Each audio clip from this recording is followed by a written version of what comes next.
I'm going to be discussing quadratic functions. I'm mostly going to cover solving quadratic equations to find x-intercepts, but I'll briefly touch on pretty much every aspect of quadratic functions. So a quadratic is a function of the form f of x is ax squared plus bx plus c. A, b, and c here any real numbers with the restriction that a is not allowed to be 0. Because if a is 0, we don't have a quadratic. We've got a line. Okay, the graph of a quadratic is a parabola. If a, that leading coefficient, is positive, our graph points up. Right here we have the y-intercept. That's pretty easy to find. Most quadratics will have two x-intercepts, although not always. And this low point here on this particular graph we call the vertex. That's a point, and we always label that h comma k. And in this scenario, when a is positive, the vertex is here at the bottom. It's the minimum. And then we have this imaginary line that comes right through the middle. We call that the axis of symmetry. It goes right through the vertex. That's just the vertical line x equals h. And then if a, the leading coefficient, is negative, we get a graph that points down, and we have the vertex as a maximum instead of a minimum. Okay, the y-intercept is easy. Y-intercept, we always plug in x equals 0. With x equals 0, we get c, this number at the end, the constant in ax squared plus bx plus c. So the y-intercept is always the point 0 comma whatever c is. Done with that. Y-intercept is easy. For the vertex, I'm going to make another video about vertex. We'll play around a bit with finding vertex, writing quadratics in vertex form. But for now, the vertex is the point h comma k. H is always going to be the opposite of b over twice a. And then k is just the y value that goes with that x value. To find k, we just plug h back into the function. Again, I'll make another video about vertex later. For the rest of this video, I'm going to focus on x-intercepts. To find x-intercepts, we always, in every situation, plug in y equals 0. So in this case, we set our function itself equal to 0, and we want to solve this equation, ax squared plus bx plus c equals 0. We want to solve a quadratic equation. Okay, there are 4 methods we're going to use for solving quadratic equations. You really need to know all 4 of these backwards and forwards. Factoring you should already be good at. If you're taking a college algebra course, you should be an expert in factoring. So I'm not going to show you how to factor. We'll do a couple of problems talking about factoring, but you should already know how to do it. Square root property, I'll show you a little bit about. Completing the square is a little more involved. I'll create another video just for completing the square, and then another one for quadratic formula. Okay, so our first method is factoring. This is the reason we factor when we're solving quadratic equations. Whenever we can, we like to factor because we want to use the zero product property of equality. That says if you've got two things, a times b, multiplied to equal 0, the only way that's possible is if one of those things is actually equal to 0. The only way two things multiply to 0 is if one of them is equal to 0. So if you're planning on using factoring to solve an equation, you better have a 0 on one side.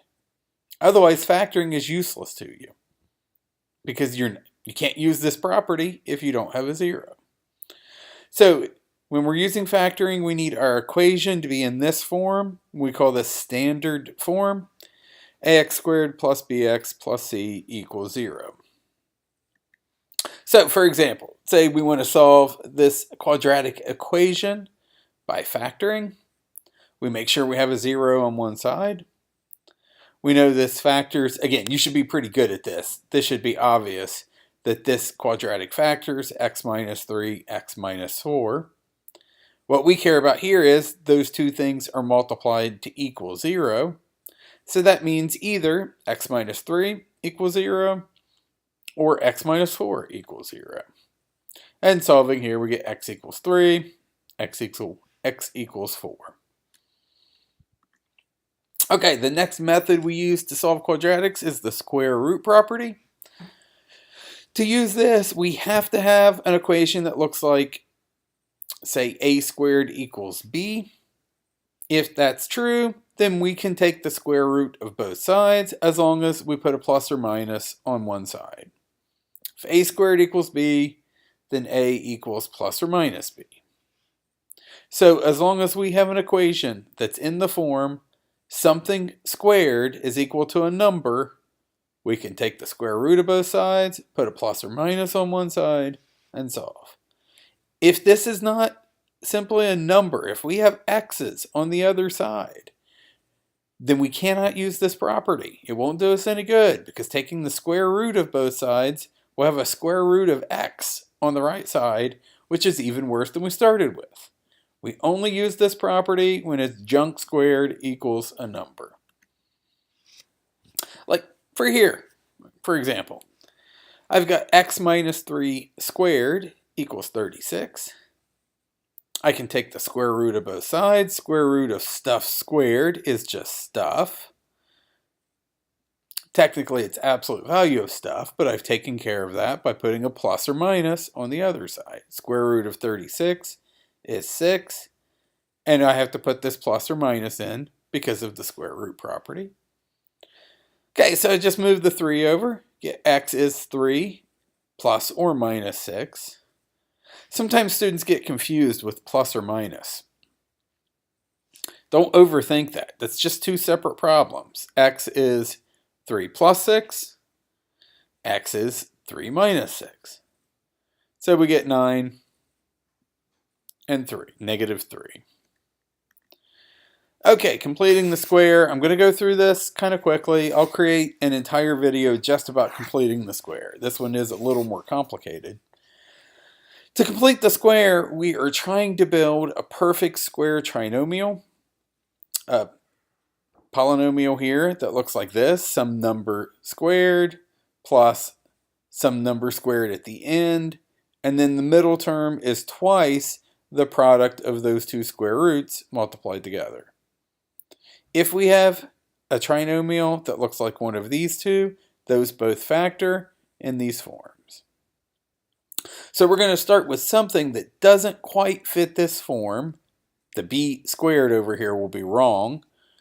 And we're going to fix it by completing the square. And then we'll be able to take the square root of both sides and use the square root property. Okay, here's your procedure for completing the square. I'll go through some examples in another video. But in general, you always want your leading coefficient, a, to be 1 when you're completing the square. It's really hard if it's not.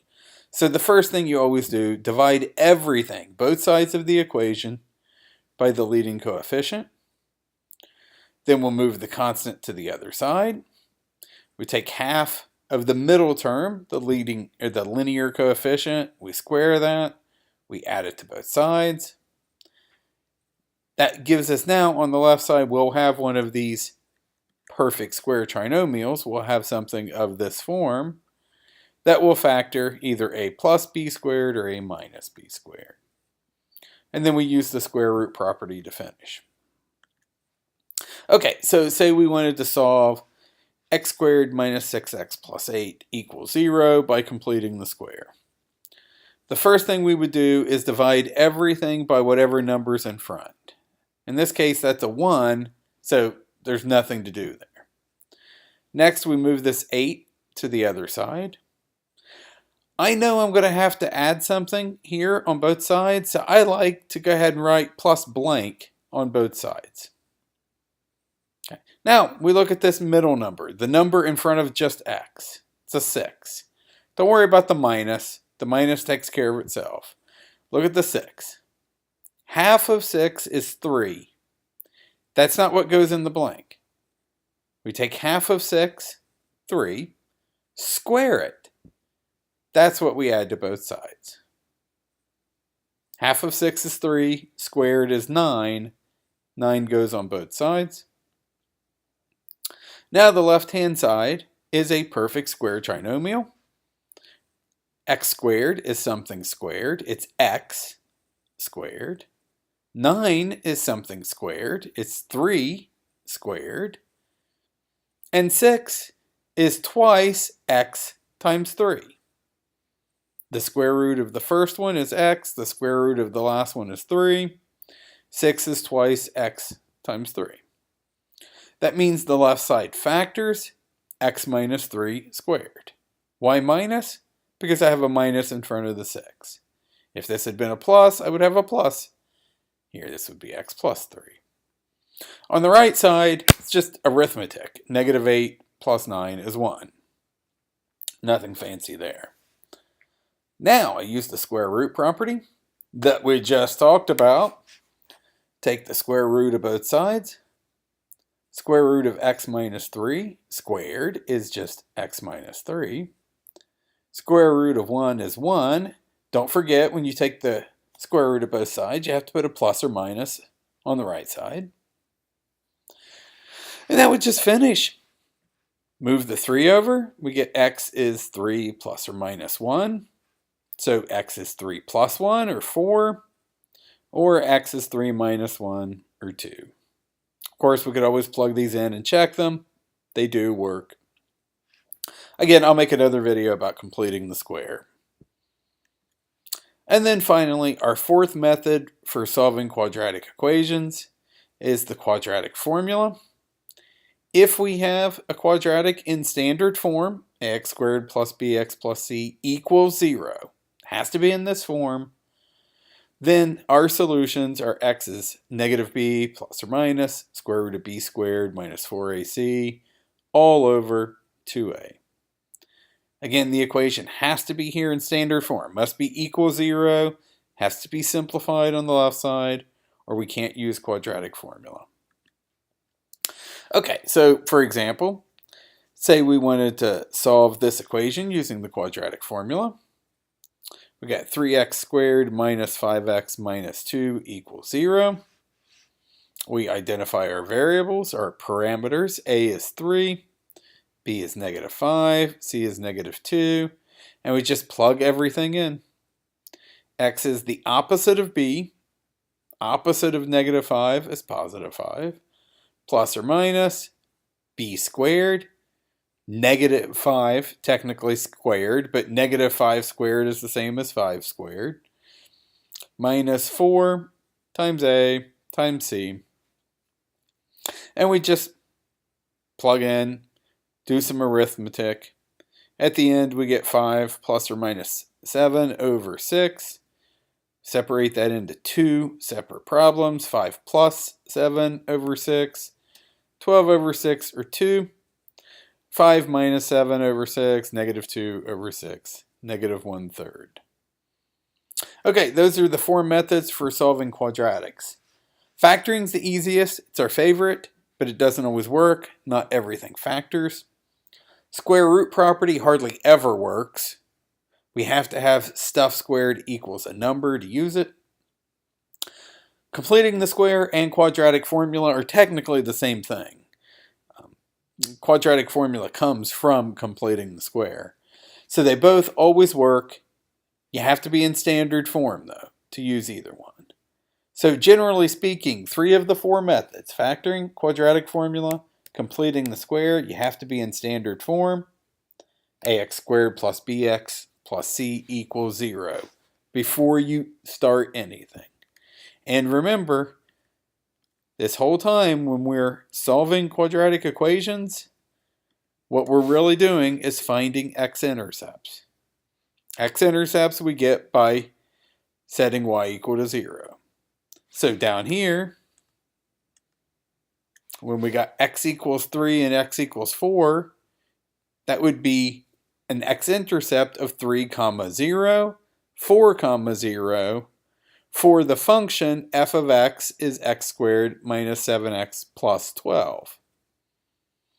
Okay, I'll make some more videos for completing the square, quadratic formula. Those should be popping up right about now. Click on those if you want to see more.